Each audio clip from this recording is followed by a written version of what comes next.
Friends, कैसे हैं आप। YouTube चैनल पर आपका स्वागत है। आज मैं आपके लिए लाया हूं स्टीयरिंग सिस्टम। आज की इस वीडियो में मैं आपको बताने वाला हूं स्टीयरिंग सिस्टम क्या होता है और किसी भी गाड़ी में ये गाड़ी के किस हिस्से में लगाया जाता है, इसकी क्या विशेषताएं होनी चाहिए, इसके हिस्से पुर्जों के बारे में, और ये कितने टाइप के होते हैं, इसको कैसे चेक किया जाता है, इसको कैसे रिपेयर किया जाता है, इसकी अगर सिस्टम के अंदर कोई प्रॉब्लम आती है तो उसके क्या लक्षण होते हैं, ये सब चीज़ें आज की वीडियो में मैं आपके साथ डिस्कस करने वाला हूं। तो दोस्तों, स्टीयरिंग सिस्टम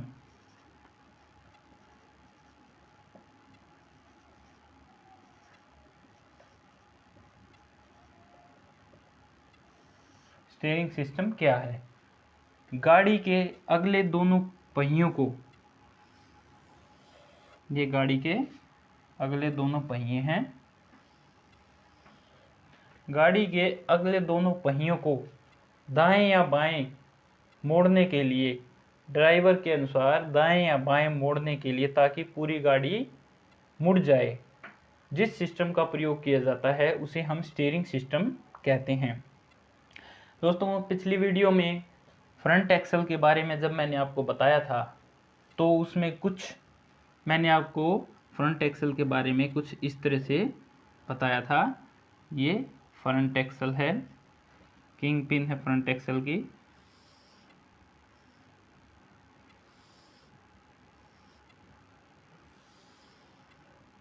और इसे सटअप एक्सल द्वारा ऐसे नक्कल के साथ जोड़ा जाता है।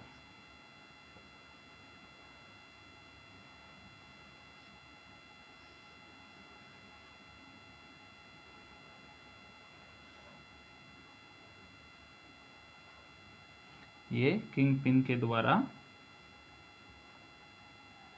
ये फ्रंट एक्सल, ये सटअप एक्सल, ये नक्कल दोनों नक्कल आपस में टाई रोड के द्वारा बंधी होती हैं। जब हम ये स्टब एक्सल को घुमाएंगे आगे या पीछे, क्योंकि ये यहाँ पर किंग पिन के अंदर फंसा हुआ है, इसको आगे या पीछे घुमाएंगे तो ये टायर भी इसके साथ, क्योंकि फिक्स है तो ये भी साथ में घूमेगा, और क्योंकि ये वाला नक्कल दूसरे नक्कल के साथ टाई रोड के साथ बंधा हुआ है, इसलिए वो वाला टायर भी उसी दिशा में ऐसे घूम पाता है। यहाँ पर स्टब एक्सल को घुमाने के लिए हमने ड्रैग लिंक का प्रयोग किया था, जो कि ड्रैग लिंक ये कुछ इस तरह से होती है। ये ड्रैग लिंक है, ये ड्रॉप आर्म है, ड्रॉप आर्म के साथ जुड़ी होती है, और ड्रॉप आर्म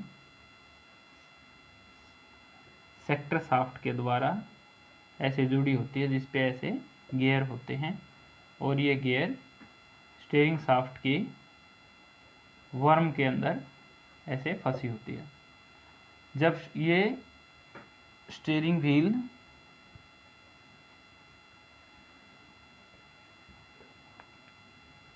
ये इस पे स्टीयरिंग शाफ्ट पे चूड़ी बनी होती हैं, जो इसके टिथ के अंदर फंसी होती है। ये स्टीयरिंग शाफ्ट है और ये स्टीयरिंग व्हील है। जब हम स्टीयरिंग व्हील को घुमाते हैं तो ये सप्लाइंस भी घूमेगी, वर्म बोलते हैं इसको, और ये शाफ्ट भी घूमेगी। जब ये शाफ्ट घूमेगी तो ये ऊपर जाने की कोशिश करेगी या नीचे आने की कोशिश करेगी, और क्योंकि ये ड्रॉप आर्म के साथ बंधी हुई है और ड्रॉप आर्म ड्रैग लिंक के साथ बंधी हुई है, ड्रैग लिंक स्टीयरिंग नक्कल के साथ और स्टब एक्सल के साथ बंधी हुई है, तो इस स्टब एक्सल भी ऐसे आगे पीछे घूमेगा और टाई रोड के द्वारा दूसरा टायर भी घूमेगा। ये हमारा स्टीयरिंग सिस्टम है।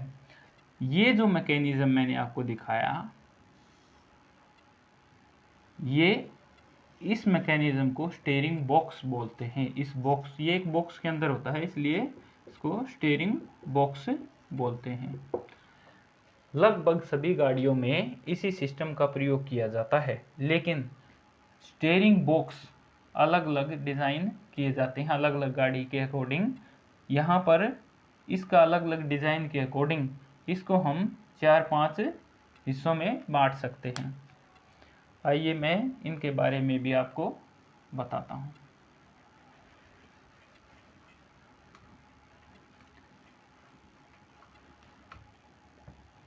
फर्स्ट अपना है steering worm and sector type. जो मैंने अभी आपको बताया, ये स्टीयरिंग व्हील है, के बीच में सप्लाइंस होती हैं। सप्लाइंस के अंदर स्टीयरिंग शाफ्ट फंसी होती है।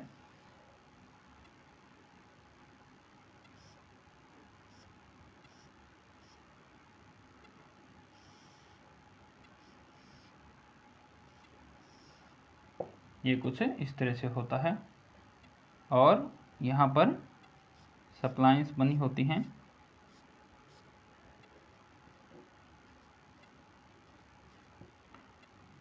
इसके टीथ सेक्टर शाफ्ट में फंसे होते हैं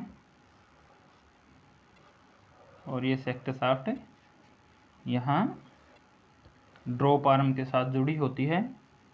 ड्रॉप आर्म ड्रैग लिंक के साथ जुड़ी होती है और ड्रैग लिंक यहाँ नक्कल के साथ जुड़ी होती है और ये टाई रोड के साथ दोनों तरफ ऐसे ये टायर हैं फ्रंट के। ये वाला मैंने आपको अभी बताया था। तो ये है अपना वर्म एंड सेक्टर टाइप का स्टीयरिंग। मुझे लगता है ये आप समझ चुके होंगे।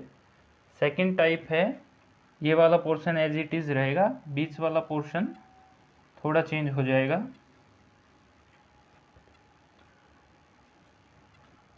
Worm and roller type. Roller type ये सेकंड टाइप है। यहाँ वही इसके अंदर सप्लाइंस होंगी और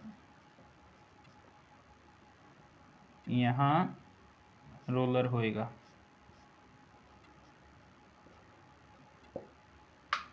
रोलर होगा और ये कुछ इस तरह से होता है। यहाँ पर ड्रॉप आर्म लगी होती है और ड्रॉप आर्म ड्रैग लिंक के साथ ही, ये जो मैंने दिखाया था ऐसे होती है। जब स्टीयरिंग व्हील को घुमाएंगे, ऐसे घुमाते स्टीयरिंग, तो ये टिथ फंसे होते हैं और यू टाइप का ये रोलर होता है। ये आगे पीछे ऐसे घूमने की कोशिश करेगा, जिसके साथ में ये ड्रॉप आर्म भी आगे पीछे घूमने की कोशिश करेगी और ये ड्रैग लिंक को घुमाएगी। तो दोस्तों ये टाइप भी आप समझ चुके होंगे। थर्ड अपना है वर्म एंड नट टाइप।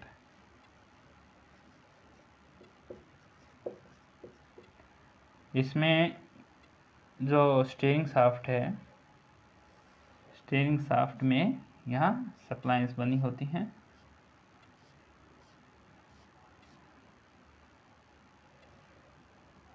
और ये एक नट की टाइप में होता है। ऐसे सप्लाइंस के ऊपर नट चढ़ा होता है, नट इसके ऊपर घूमता है और नट के ऊपर शाफ्ट लगाई जाती है जो ड्रॉप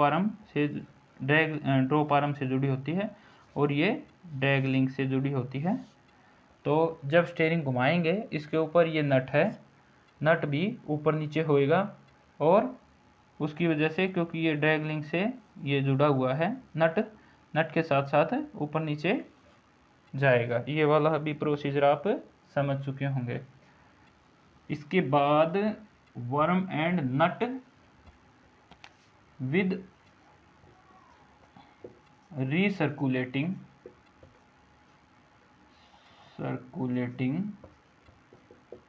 बाल टाइप।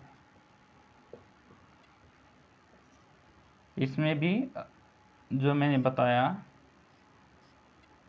ये नट लगा होता है इस पे, और इसके अंदर ऐसे सप्लाइंस बनी होती हैं इसके अंदर, जिसके अंदर बॉल डाल दी जाती हैं, लोहे की स्टील की बॉल डाल दी जाती हैं। और जो नट है इसके अंदर भी कुछ ऐसे खांचे बने होते हैं जिसके अंदर बॉल लोहे की स्टील की बॉल घूम सकती है, जिससे स्टीयरिंग हल्का हो जाता है घुमाने में। इसलिए ये वर्म एंड नट का मॉडिफाइड पार्ट है। दोस्तों ये सब जो स्टीयरिंग की टाइप मैंने आपको बताई, ये सभी टाइप बड़ी गाड़ियों में प्रयोग की जाती हैं, तो इसलिए इनके बारे में हम ज़्यादा डिस्कस नहीं करेंगे। आजकल की गाड़ियों में जो स्टीयरिंग प्रयोग किए जाते हैं वो स्टीयरिंग प्रयोग किए जाते हैं रैक एंड पिनियन टाइप, जिसके बारे में हमें पता होना चाहिए। लगभग सभी कारों के अंदर इस सिस्टम का प्रयोग किया जाता है, rack and pinion type.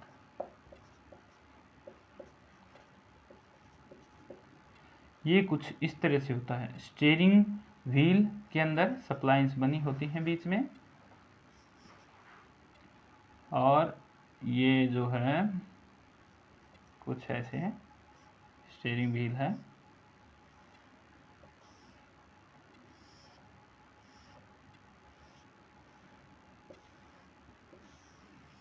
Steering wheel और सप्लाइंस के अंदर स्टीयरिंग शाफ्ट फंसी होती है, जिसको ऊपर बोल्ट से भी टाइट किया जाता है। और ये शाफ्ट, जिसको स्टीयरिंग शाफ्ट बोलते हैं, एक आउटर ट्यूब के अंदर घूमती है। आउटर ट्यूब, ये आउटर ट्यूब है, ये इनर शाफ्ट है स्टीयरिंग की, और ये इसके अंदर बुश डले होते हैं रबड़ के, या दोनों तरफ बेयरिंग डले होते हैं जिस पे आसानी से घूम सकती है। तो दोस्तों ये वाली शाफ्ट बिल्कुल निचला, जो नीचे वाला एंड है इसका, यहाँ पर एक गियर बना होता है जिसको हम पिनियन बोलते हैं, स्टीयरिंग पिनियन। इसके अंदर ऐसे टीथ बने होते हैं। ये टीथ स्टीयरिंग रैक के अंदर फंसे होते हैं। रैक एक लोहे की शाफ्ट होती है, इसको रैक बोलते हैं। इसके अंदर भी ऐसे टीथ बने होते हैं,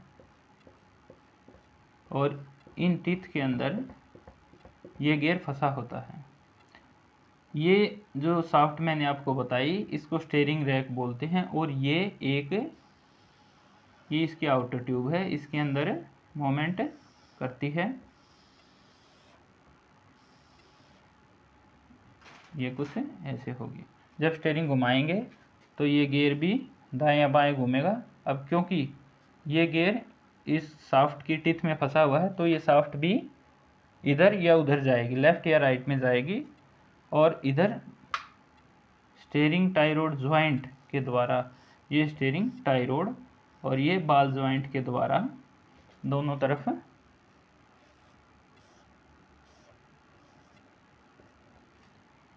ये नक्कल के साथ जुड़ी होती है, और नक्कल के साथ ये टायर जुड़े होते हैं,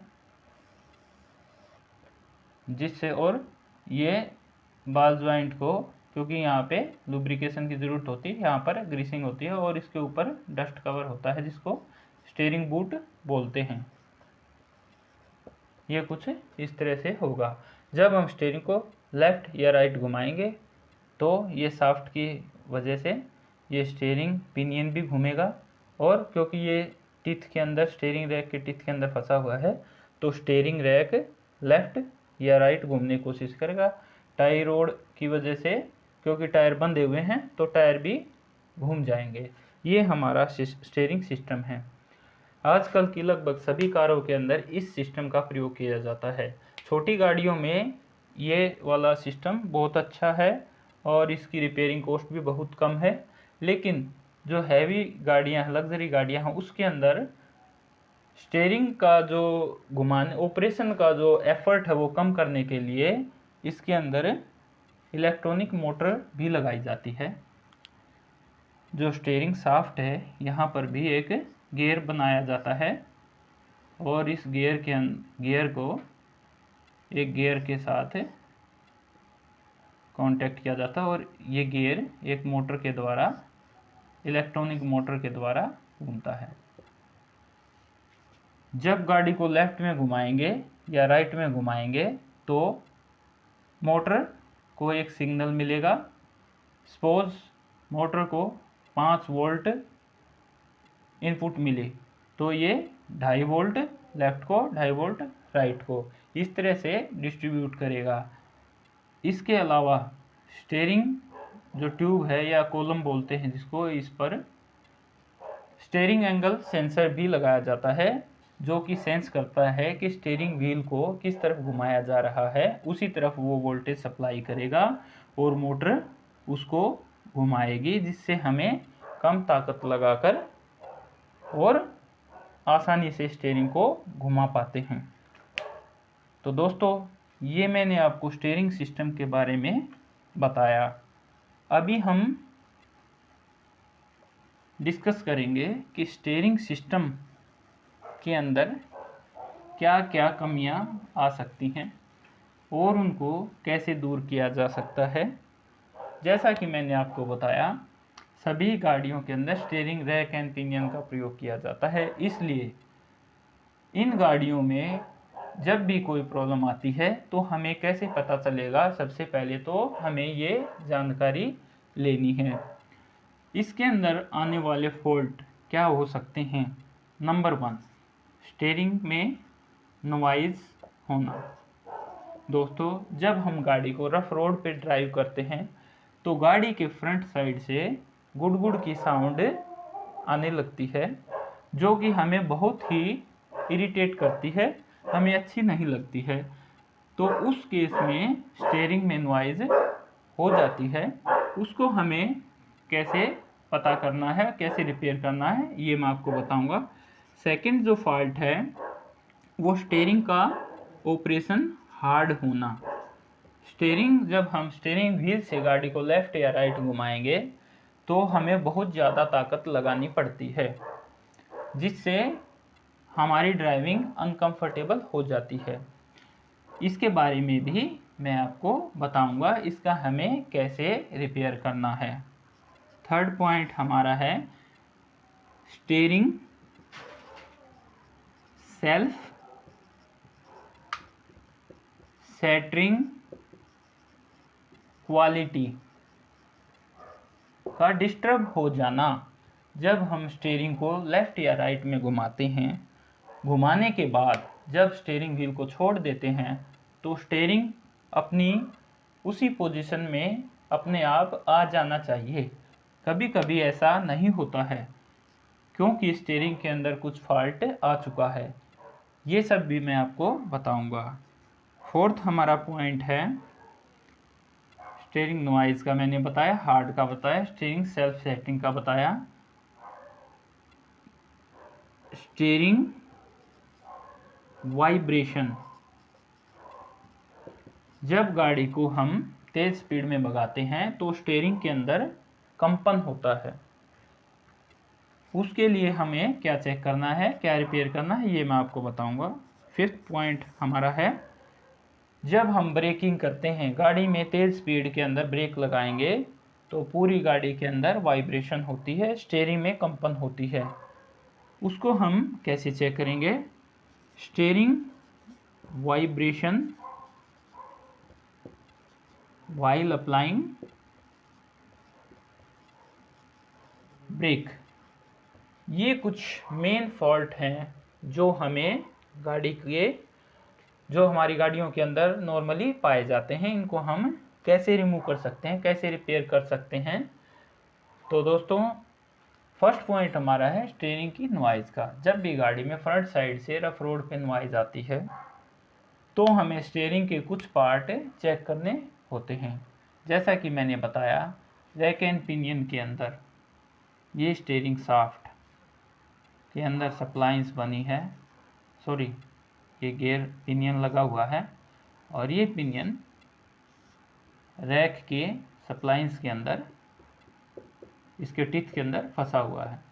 तो दोस्तों, जब गाड़ी रफ रोड पे चलती है steering pinion and steering rack जो आपस में मैश हैं, इनके बीच में काफ़ी चलने के बाद घिसावट होने की वजह से प्ले हो जाती है, जिससे ये आपस में स्ट्राइक करते हैं रफ रोड पे और गाड़ी में नॉइज़ आनी शुरू हो जाती है। तो इस केस के अंदर या जो स्टीयरिंग रैक की बॉडी है या हाउसिंग है, जो स्टीयरिंग रैक आउटर बॉडी के अंदर बुश के द्वारा फिट होता है, इस बुश के द्वारा फिट होता है, ये बुश भी कई बार ढीला हो जाता है या घिस जाता है, तब भी ये नॉइज़ आती है। या स्टीयरिंग रैक जो कि बॉल जॉइंट से टाई रोड और बॉल जॉइंट से ज्वाइंट होता है, तो जो बॉल जॉइंट हैं या टाई रोड ज्वाइंट हैं ये ढीले हो जाते हैं, इसकी वजह से भी नॉइज़ आती है। वो हमें गाड़ी को लिफ्ट पे ऊपर उठा के अंडर बॉडी पे चेक करना है कि हमारे किस हिस्से में प्रॉब्लम है। यहाँ से अगर ये वाला बॉल जॉइंट ढीला है तो इसको हम रिप्लेस कर सकते हैं, ये पार्ट अलग से मिल जाएगा बजाय पूरा स्टीयरिंग बदलने के। अगर ये वाला पार्ट ढीला है ज्वाइंट तो हम ये इतना पोर्शन चेंज कर सकते हैं, हमारी नॉइज़ ठीक हो जाएगी। अगर स्टीयरिंग पिनियन और रैक के अंदर प्ले हो चुकी है तब हमें पूरा कंप्लीट स्टीयरिंग चेंज करना ही उचित है। उस केस के अंदर हमारी प्रॉब्लम सिर्फ बॉल जॉइंट बदलने से ठीक नहीं होगी। दूसरा पॉइंट, जो यहाँ पर डस्ट कवर या स्टीयरिंग बूट लगा होता है, कभी कभी वो भी फट जाता है, जिसकी वजह से कोई पत्थर वगैरह लगने से रोड पे आने वाले रफ रोड पे पत्थर वगैरह लग के रबड़ का बूट फट जाता है और स्टीयरिंग टाई रोड ज्वाइंट की ग्रीस बाहर निकल जाती है और ये सूखा होने की वजह से नॉइज़ क्रिएट करता है। तो ये भी एक मुख्य कारण है। तो दोस्तों, स्टीयरिंग के बारे में आप समझ चुके होंगे, इसको कैसे रिपेयर किया जाता है। नॉइज़ का हमने फर्स्ट अभी डिक्लेरेशन कर चुके हैं। हार्ड स्टीयरिंग हार्ड होता है कभी कभी, इसके लिए हम सबसे पहले गाड़ी के फ्रंट टायर की एयर प्रेशर चेक करेंगे। अगर गाड़ी की टायर की फ्रंट टायर की एयर प्रेशर बिल्कुल कम है तो स्टीयरिंग को घुमाना बहुत ही मुश्किल हो जाएगा।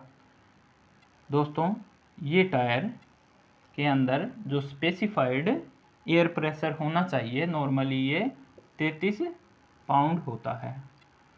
अगर ये वाला इसके अंदर एयर प्रेशर कम है तो टायर का रोड के साथ कांटेक्ट बढ़ जाएगा, जिससे फ्रिक्शन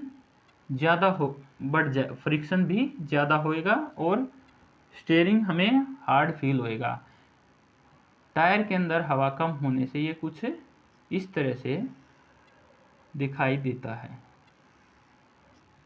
जिससे हमारा ये रोड कांटेक्ट बढ़ जाता है रोड के साथ टायर का और हमें स्टीयरिंग घुमाने में काफ़ी प्रॉब्लम होती है।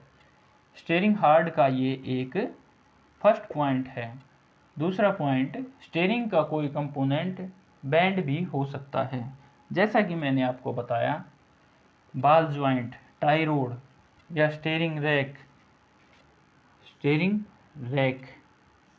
की जो सप्लाइंस मैंने बताई, इसके अंदर ये गियर फंसा हुआ था, स्टीयरिंग शाफ्ट थी, यहाँ पर ज्वाइंट था, स्टीयरिंग टाई रोड और ये बॉल ज्वाइंट। कभी कभी गाड़ी में ज़्यादा इम्पैक्ट आने की वजह से या एक्सीडेंट होने की वजह से स्टीयरिंग टाई रोड बैंड हो जाती है। बैंड होने के बाद गाड़ी का ऑपरेशन हार्ड हो जाता है और गाड़ी एक तरफ पुल भी करने लगती है, गाड़ी एक तरफ भागना शुरू कर देगी। स्टीयरिंग व्हील जो है वो भी हमें टेढ़ा दिखाई देगा और हमें गाड़ी चलाने में काफ़ी असुविधा होगी। तो दोस्तों, स्टीयरिंग हार्ड का मैंने आपको 2 पॉइंट बताए हैं। इसके अलावा कुछ इलेक्ट्रिकल फॉल्ट भी हो सकते हैं जिसकी वजह से स्टीयरिंग ऑपरेशन हार्ड हो सकता है। जैसा कि मैंने बताया, इलेक्ट्रॉनिक मोटर जिन गाड़ियों के अंदर लगी होती है, अगर मोटर ख़राब हो जाए तो हमारा स्टीयरिंग का ऑपरेशन बहुत ज़्यादा हार्ड हो जाएगा। और स्टीयरिंग मोटर जो कि एंगल सेंसर के अकॉर्डिंग कार्य करती है।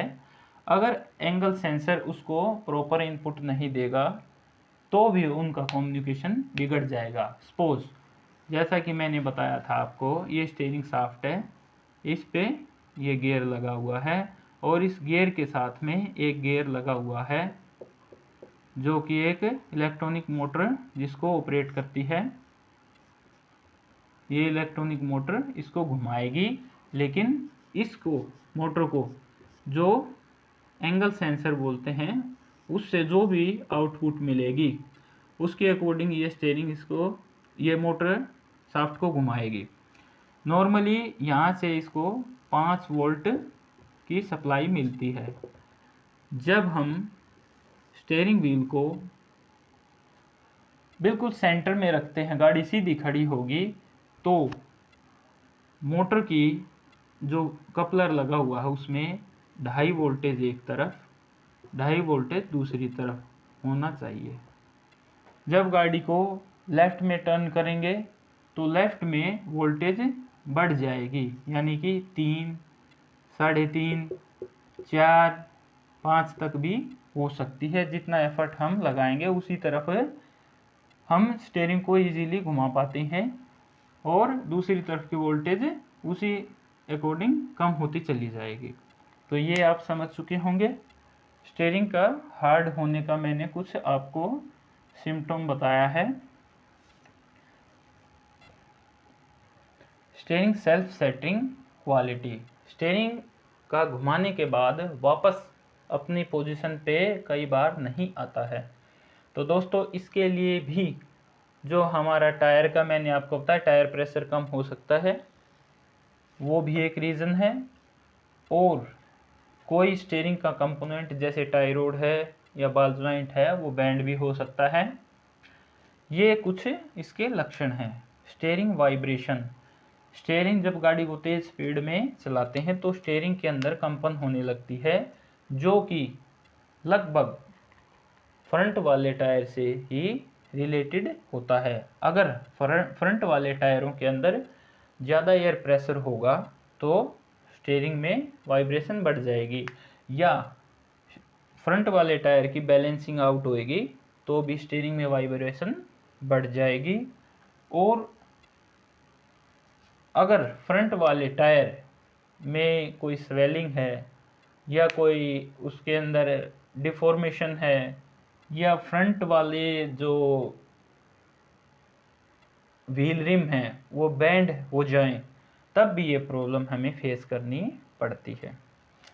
इसके बाद steering vibration while applying brake, जब हम ब्रेक लगाते हैं तो गाड़ी के स्टीयरिंग में कंपन होती है, पूरा स्टीयरिंग व्हील थरथराने लगता है।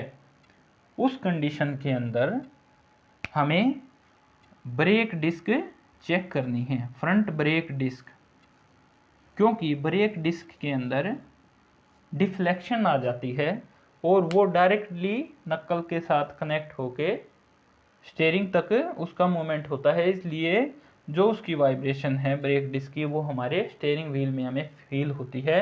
उसके लिए ब्रेक डिस्क को चेंज करना पड़ेगा या उसको लेथ मशीन पर रीफेसिंग करवाना पड़ता है। तो दोस्तों मैंने आज आपको स्टीयरिंग के बारे में कुछ जानकारी दी। मैं आशा करता हूँ मेरी ये वीडियो आपको पसंद आई होगी, और अगर आपको मेरी ये वीडियो पसंद आई हो तो आप कमेंट सेक्शन में ज़रूर लिखें और मेरे चैनल को सब्सक्राइब करें और मेरी वीडियो को लाइक करें। धन्यवाद।